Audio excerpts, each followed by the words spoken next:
was deep, I once did dwell, a captive soul, bound by the spell of sin and darkness, cold and deep, no hope to find, no peace to keep. But then he came, a shining light, dispelling darkness, making things right. Not I but Christ, my Savior true, His love and grace forever new.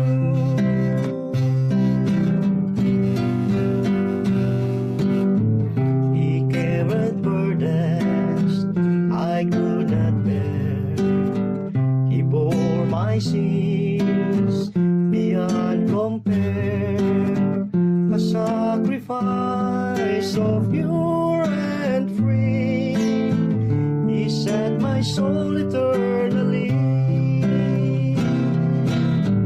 But then He came, a shining light, dispelling darkness, making things right. Not I but Christ, my Savior true, His love and grace forever new. No longer I but Christ in me, His power flowing wild and free. I'll walk in righteousness and light, guided by His love so bright. But then He came, a shining light, dispelling darkness, making things right. Not I but Christ, my Savior true, His love and grace forever new. His love and grace forever new. Not I but Christ, my Savior true.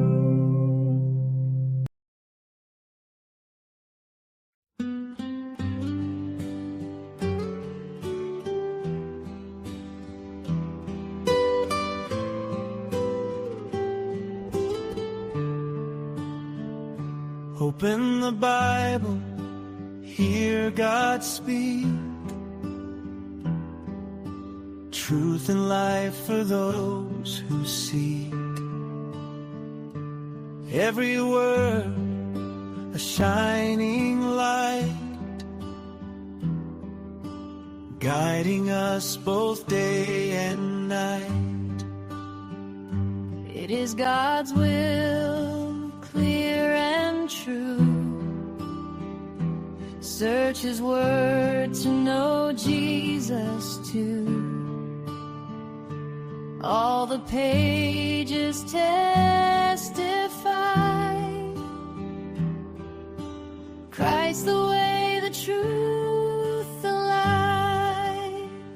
Search the scriptures, read and see. They reveal Christ faithfully. In His name life is given, eternal life, the hope of heaven.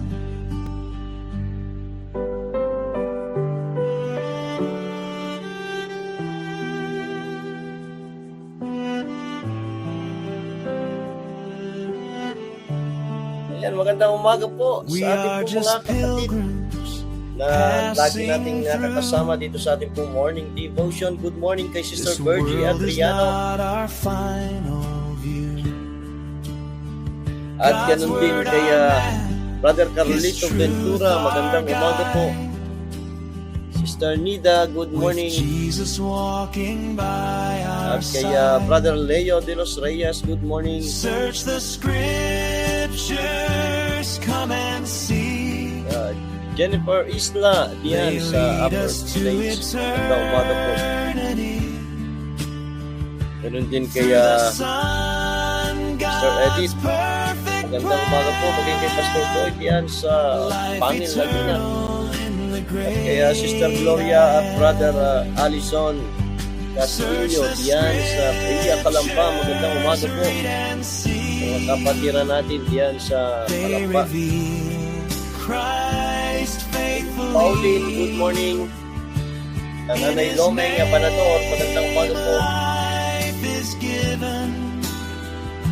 Eternal life, the hope of heaven. Tayo muna po'y dumulog sa Panginoon sa panalangin. Tayo po'y manalangin.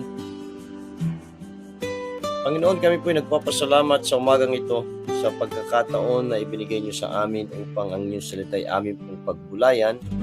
Samahan niyo po kami at pangunahan, patawad sa anumang aming karumihan at kayo po siya pong maitaas at maluwalhati sa aming pong pag-aaral.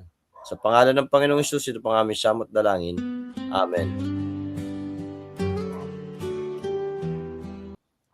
And dito na po tayo sa Psalms chapter 76 verse 8. Ito po ang sabi ng Bible hanggang verse 10.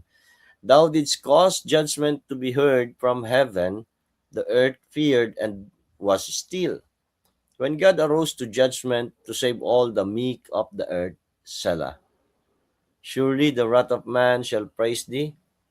The remainder of wrath shalt thou restrain.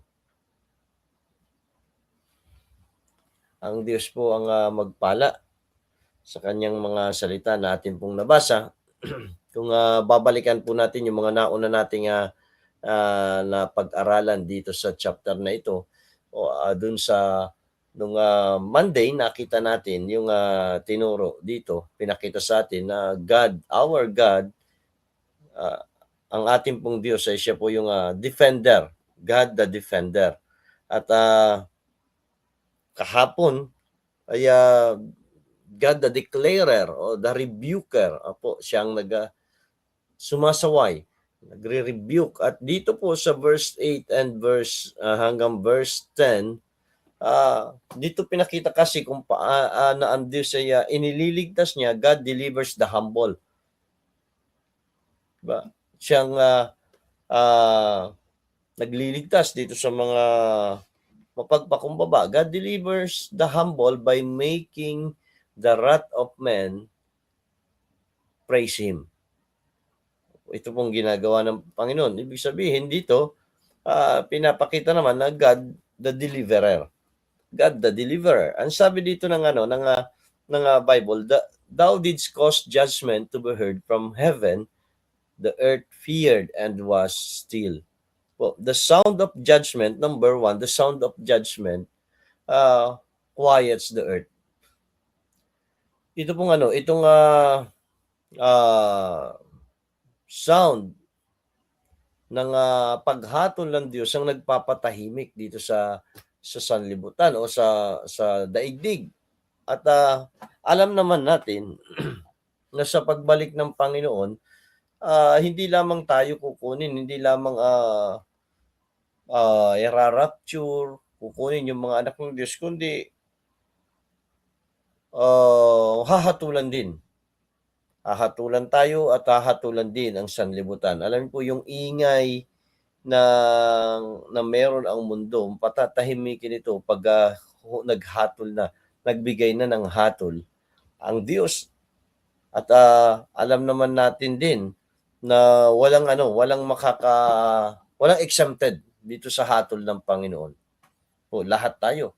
Kaya nga sabi ko nga, dahil tayo yung mga anak ng Diyos, ang hahatulan sa atin ng Panginoon ay yung ating pong mga ginawa, yung ating ipinaglingkod.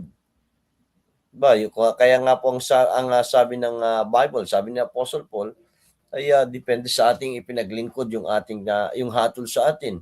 Kung yung pundasyon ng ating paglilingkod ay mali, ay naandun po yung gantimpala o tatanggapin na dayami o kahoy, wood, hay, and stubble, sabi ng Bible. At kung tama naman yung puso, tama yung motibo sa ating ginawa, yung hatol ng Diyos, kung yun ang pundasyon, ay maaring ang ating ang kahatulan sa atin ay ito po yung pilak, ginto at mamahaling bato.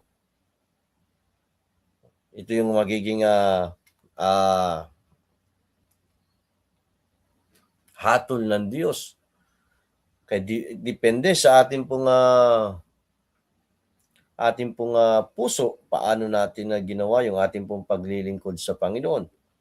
Kaya nga po, bago pa natin gawin, bago sa ating paglilingkod, sa ating pong buhay, ay tingnan na nating mabuti o suriin na kagad natin yung ating sarili na sana ay hindi maging mali yung ating pong motibo.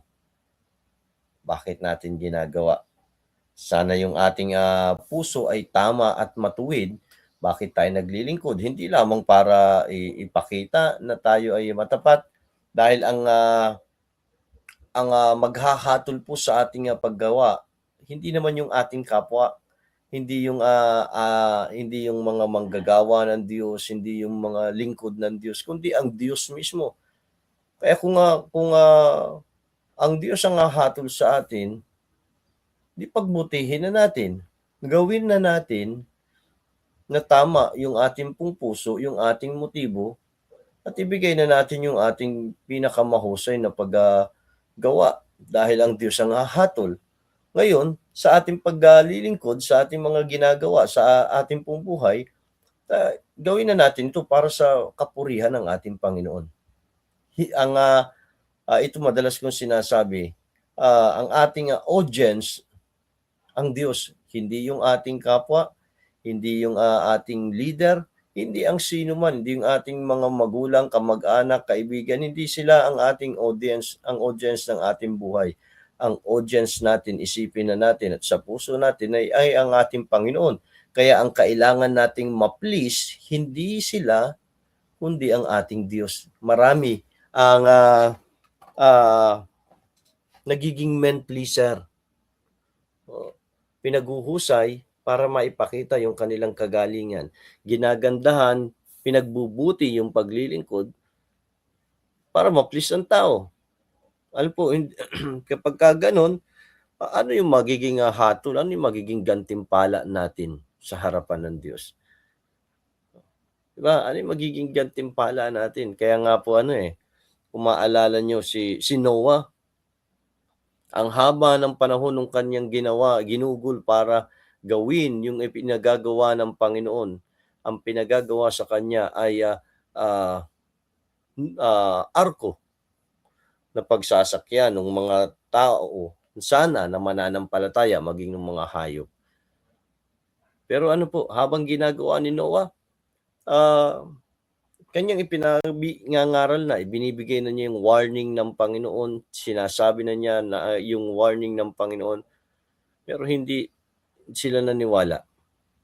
Pero hindi yun ang tiningnan ni Noah. Hindi naman na ginawa yung bagay na yon para ma-please ang tao. Ginawa niya para sundin ang Panginoon. Pwedeng magreklamo, pwede sabihin niya, ang hirap naman ito, Lord. Panginoon, bakit ako lang ang gumagawa nito? Bakit hindi sila naniniwala? Di ba?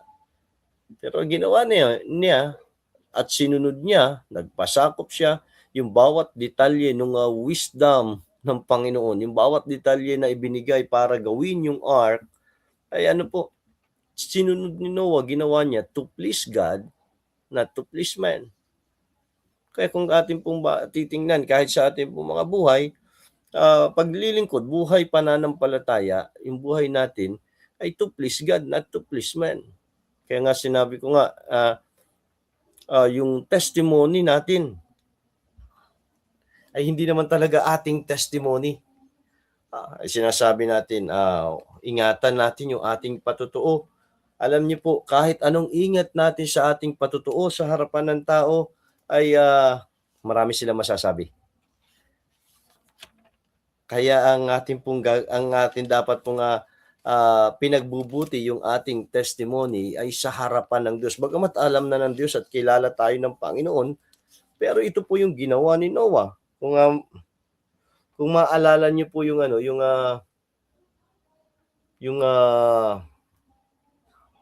tawag dito, yung ginawa ni Noah. Sabi sa Hebrews chapter 11, kung atin pong titingnan ang aklat ng Hebreo, chapter 11 ng Hebrews, verse 5, kung di ako nagkamali, si Enoch pala, hindi si Noah. Sabi dito sa chapter 11 ng Hebrews 11 verse 5, sabi diyan, by faith Enoch, si Enoch pala yung sinasabi ko. Pero si Noah, ginawa talaga niya para to please God. Pero pagdating dito kay Enoch, sabi diyan, by faith Enoch was translated that he should not see death, and was not found because God had translated him. For before his translation, pansinin niyo po, pansin natin yung sinabi ng Bible, for before his translation, he had his testimony that he pleased God. Ano po yung testimony ni Enoch? He had, before his translation, bago pa siya kunin ng Panginoon, na andito pa siya at namumuhay pa siya, before his translation, he had this testimony. Ano po yung testimony niya? That he pleased God. Ibig sabihin, hindi na niya tiningnan, hindi na niya inisip, bahala itong, ano man yung makita ng tao sa akin, ano yung sabihin ng tao sa akin, basta ang iisipin ko, ano yung sasabihin ng Diyos sa akin.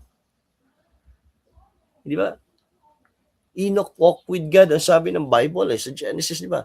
Enoch walked with God. Kaya yung testimony niya, pinagbubuti niya yung kanyang patutuo, hindi para sa tao, hindi dahil nakatingin ang tao, kundi dahil nakatingin ang Diyos. Kasi sabi ko nga kanina, wala naman tayong iingatang patutuo dahil sa harapan ng tao, sira naman talaga tayo. Anong patutuo meron tayo? Pangalan lamang ni Kristo ang nag-ayos sa atin pong pagkatao.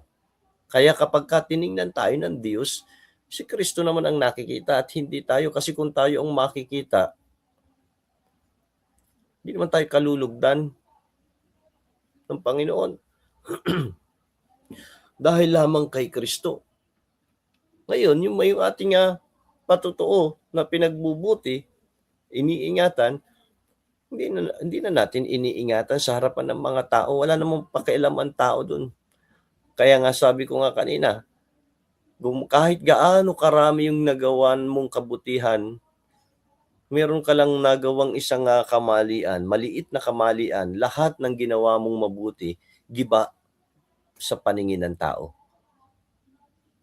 Di mas mainam na pagbutihin natin yung ating buong buhay sa paningin ng Diyos. May mga nagsasabi na baka ma-offend sila kapag ganito, ma-offend sila sa ating patutuo. Ma-offend sila sa makikita sa atin. Ano bang nun? Anong epekto nun sa ating pong buhay kung ma-offend sila o kung ang Diyos ang hindi matuwa sa atin? Minsan dahil sobra nating pag-iingat sa ating pong pamumuhay, ultimo sa ating pananalita, ay hindi na natin nasasabi yung totoo dahil iniingatan natin yung ating sarili sa harapan nila, sa paningin ng mga tao. Kaya nga po si Apostol Pablo, sabi niya sa mga taga-Galacia, magagalit ba kayo sa akin dahil sasabihin ko, sinasabi ko ang katotohanan? Ay wag nawa.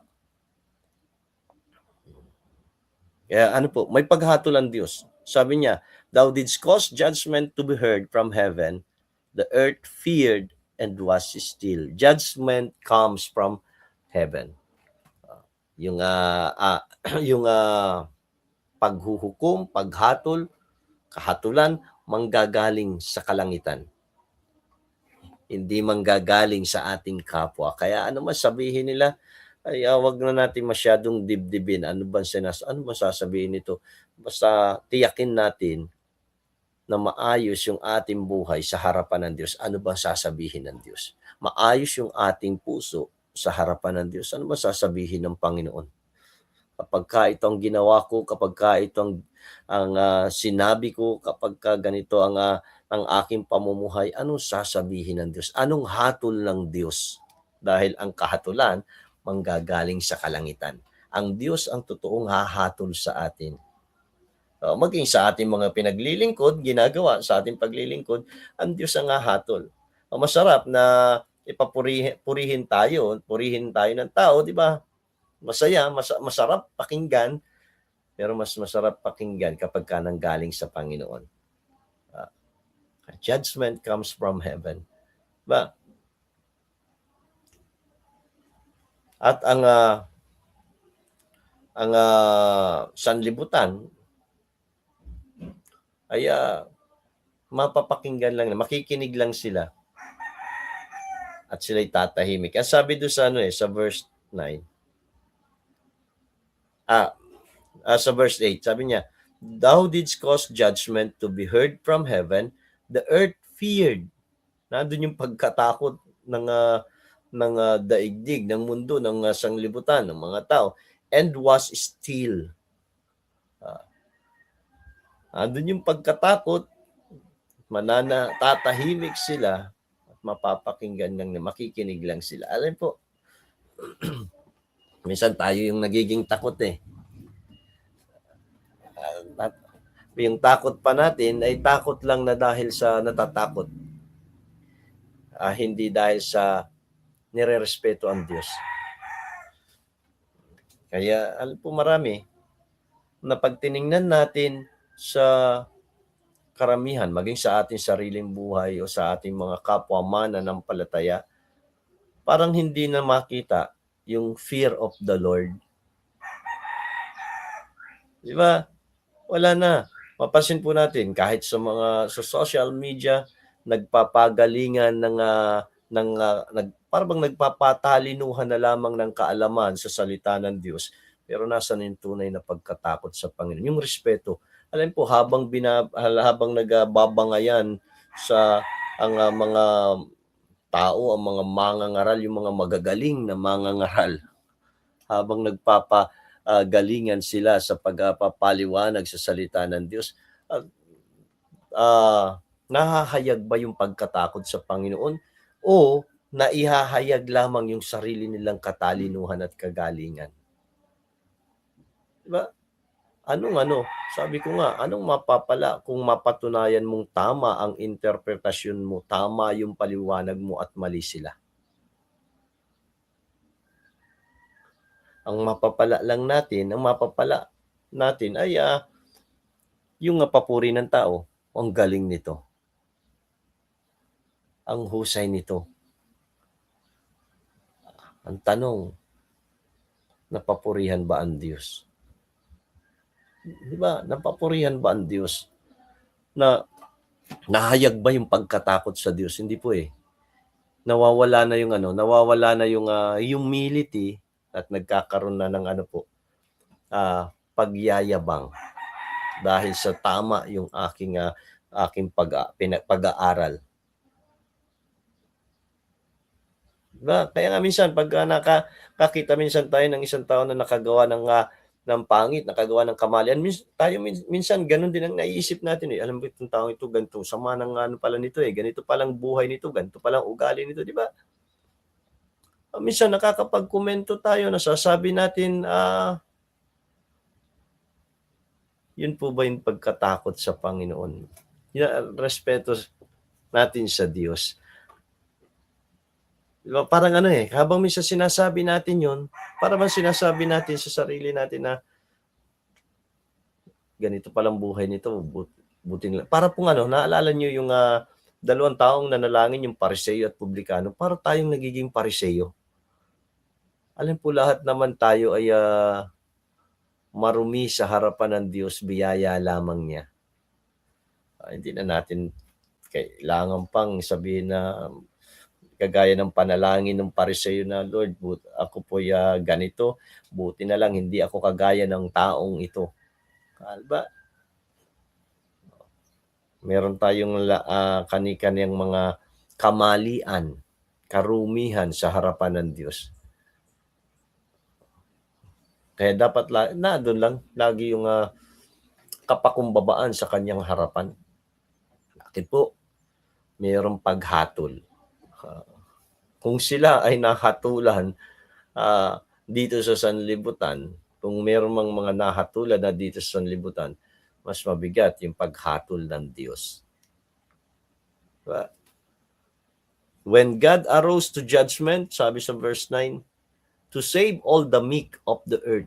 Selah. Ano po, hindi lang judgment comes from heaven. The earth listen kapag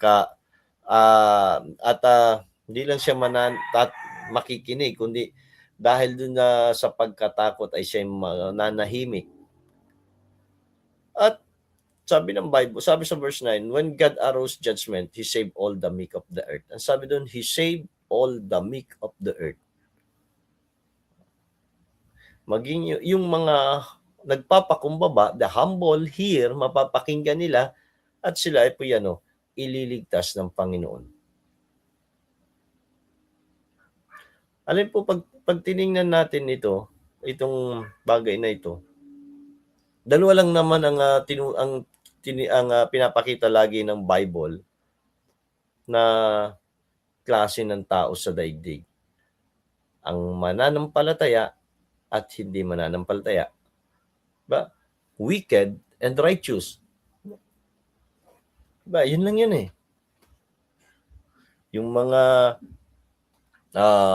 kambing at tupa. At kung dito ay sinabi ng Bible na to save all the meek of the earth, ito'y tumutukoy lang doon sa mga mananampalataya, doon sa mga righteous sa harapan ng Panginoon. Hindi tayo righteous dahil sa ating ginagawa. Ano po? Tayo po ay righteous dahil sa Panginoon. Dahil sa Panginoong Hesukristo. Kaya tayo tinitingnan at kinikilalang righteous ng ating pong Diyos.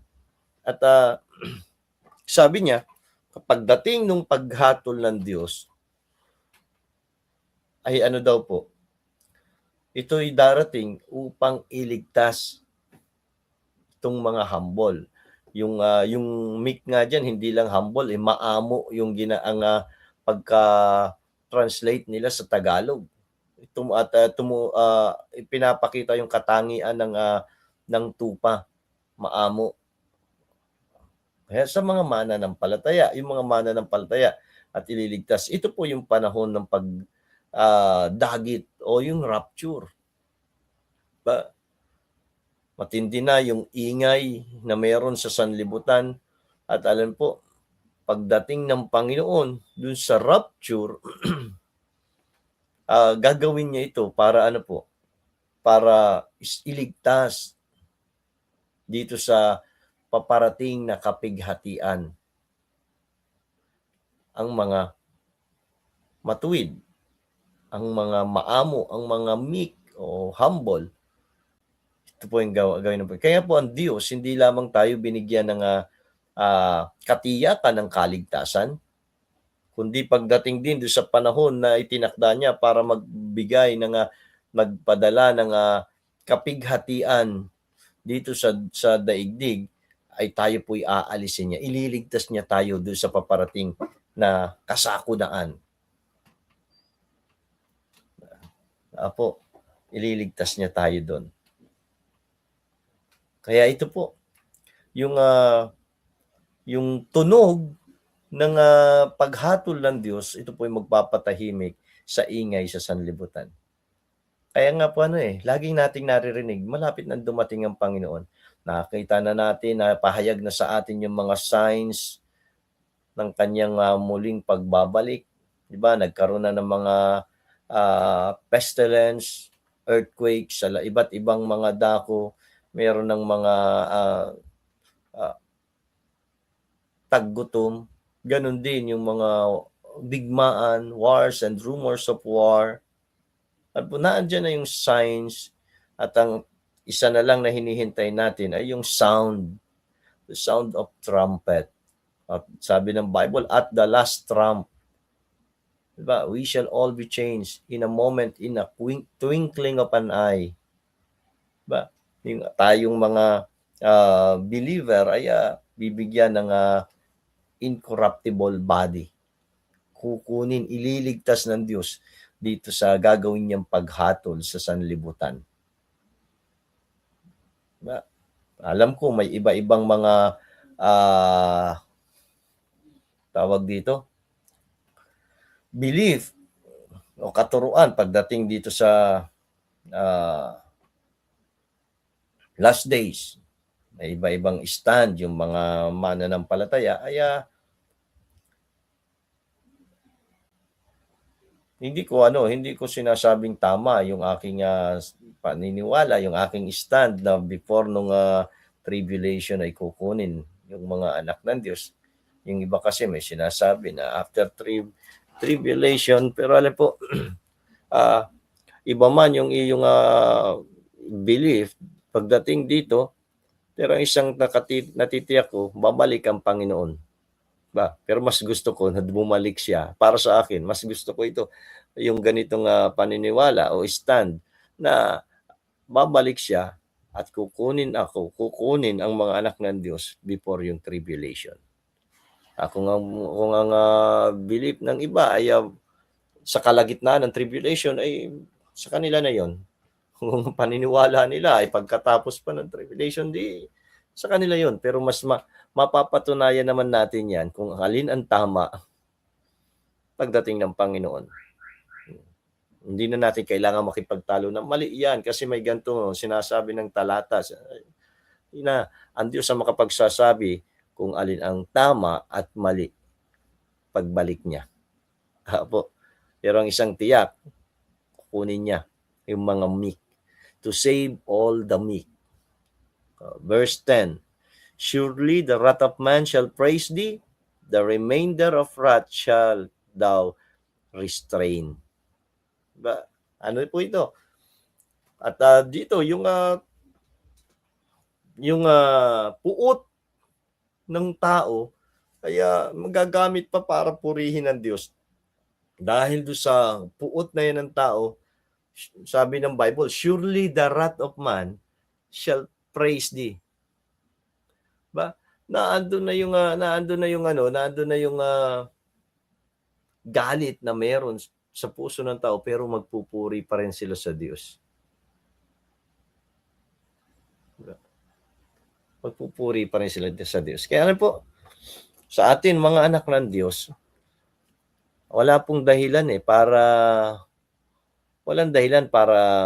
manghina, walang dahilan para manlamig sa paglilingkod, sa pananampalataya, walang dahilan para huminto. Dahil may pangako ang Panginoon ng paghatol, may pangako siya ng pagbalik, may pangako siya na gantimpala sa bawat isa sa atin. Alam niyo po yung gantimpala, parang lang yan parang kagaya lamang ng magulang na umalis at pagbalik niya may pasalubong. Parang pasalubong. May pangako sa atin ang Diyos. Ang atin lang pong gawin ay habang hinihintay yung kanyang pagdating ay gumawa. Gumawa tayo habang naghihintay. Dahil kung wala tayong gagawin, maiinip tayo at isang araw hihinto tayo. Gumawa. Maglingkod lang. Hindi pa man natin makita yung resulta ng ating pinaglilingkod, ng ating ginagawa, ay patuloy lang. Dahil pagdating naman natin sa kanyang harapan, naandun po yung gantimpala. Tayo po'y manalangin. Panginoon, salamat sa paalaala niyo sa amin. Salamat po na anumang ingay meron dito sa mundo ay kaya niyong patahimikin sa inyo pong pagbabalik. At ang kahatulan ay magmumula po sa inyo. Minsan iniisip namin ang sasabihin ng aming kapwa. Minsan gumagawa na kami para ma-please lamang ang aming kapwa at nakalimutan namin na dapat pala naming i-please ay kayo. Ang audience ng aming buhay ay kayo. Tulungan niyo po kami dahil kung sa sarili lang namin, Panginoon, ay hindi po namin magagawa, hindi namin kaya. At kami po'y umaasa sa inyo pong kabutihan, sa inyong biyaya, habag sa bawat isa sa amin. Hinihiling ko po, Panginoon, ang inyong pong mga anak, patuloy na pagpalain, spiritually, materially, at ganun din po, Panginoon, na maging ang kanilang mga buhay ay maging kasangkapan niyo upang kayo ay maipahayag pa sa iba. At ang mga taong mabahaginan ay makakilala sa inyo ng lubos. Lalapit din po namin ang mga may karamdaman, patuloy na kagalingan, Panginoon, maging ang mga estudyante na papasok sa paaralan at nag-aaral, bigayaan niyo sila ng kasipagan at katalinuhan, at anumang pangangailangan sa kanilang pag-aaral ay inyo pong ipagkaloob, Panginoon. Sa mga anak niyo na pumapasok sa trabaho, ingatan sila sa kanilang pagbibiyahe, at sila po'y gamitin niyo ring liwanag sa kanila pong mga pinagtatrabahuhan, maging ang mga kabuhayan, negosyo ng inyo pong mga anak, inyo pong pagpalain at palaguin. Dalangin din po namin ang mga misyonero, mga kapastoran na inyo pong tinawag at inilagay sa iba't ibang dako ng mundo para gumawa sa inyo pong ubasan. Bless niyo po ang kanila pong buhay, ang mga ministry, ang kanilang family, at maging kanilang kalusugan, Panginoon. Inyo po, Panginoong, pagpalain. At ganun din, inilalapit namin ang aming pong bansa. Patuloy na kayo po ang siyang gumawa, manguna sa mga taga-panguna, Panginoon, sa mga aming mga government leaders. Kayo nawa ay makilala nila ng lubusan, Panginoon, at sila po ay mamuno ng matuwid na pamumuno sa amin pong bayan. Dalangin din po namin ang ekonomiya ng aming pong bayan, Panginoon. Inyo pong paunlarin, palaguin, at patuloy din na hinihiling namin ang kapayapaan, peace and order sa aming pong bansa, Panginoon. Maraming salamat po sa pagkakataon na ibinigay niyo sa amin upang pagbulayan ng inyong mga salita, at kami rin ay dumulog sa inyo sa panalangin.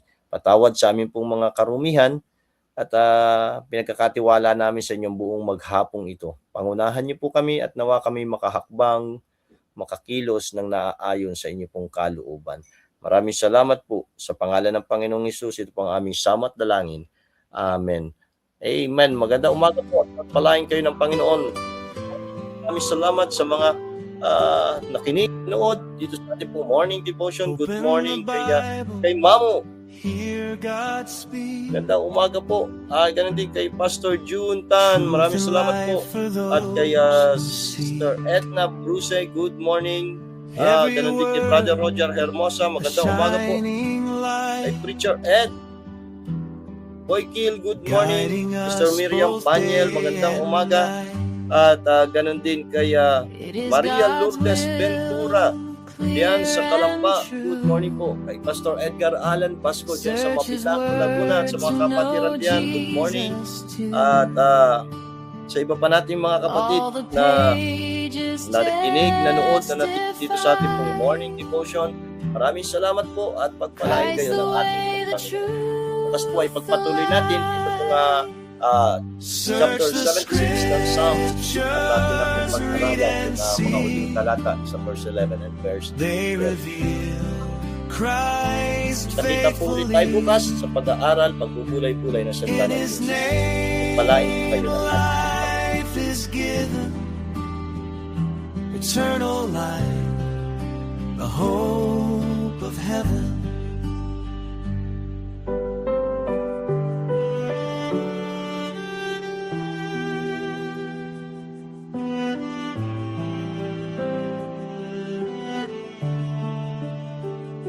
We are just pilgrims passing through.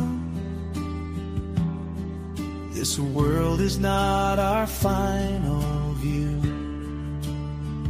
God's word our map, His truth our guide. With Jesus walking by our side. Search the scriptures, come and see.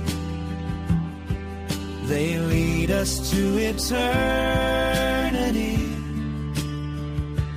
Through the Son, God's perfect plan. Life eternal in the great I am. Search the scriptures, read and